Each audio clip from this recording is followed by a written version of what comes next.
innovazioni in questo lavoro, le tecniche sono molto...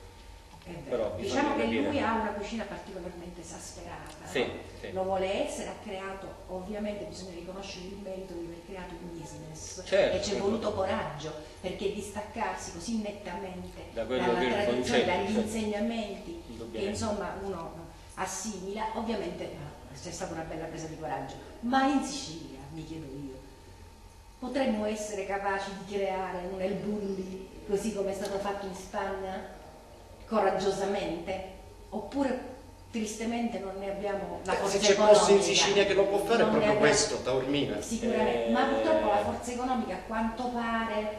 oltre alla forza economica comunque secondo me la tipologia di clientela. Beh, quella attira un campo piuttosto internazionale perché le sue prenotazioni, spettacolari intendo, ma lei è stato? Sì, io ci sono stato, come no? Io ci sono stato, poi ogni anno io vado in Spagna a San Sebastian. A San Sebastian, vabbè, un'istituzione. San Sebastian diciamo che da 4-5 anni a questa parte è diventato il fulcro del mondo. Assolutamente. Che hanno tolto il primato ai francesi, sì, voglio dire, sì, adesso sì. gli spagnoli.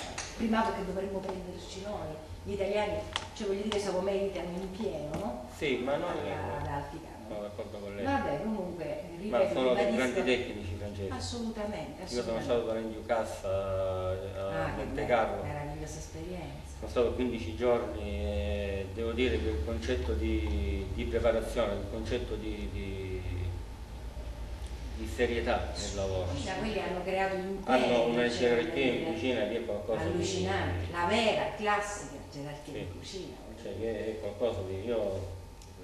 Sì, abbiamo una brigata di 22 persone. 22 persone. Sì. Si è renda un conto, esercito, si renda conto che lì erano 46 più 20 persone. Vabbè, ma dice che da Ferrara Triana sono 75. Sì, ecco. Allora, ringraziamo tanto Massimo Mantarro, chef del San Domenico.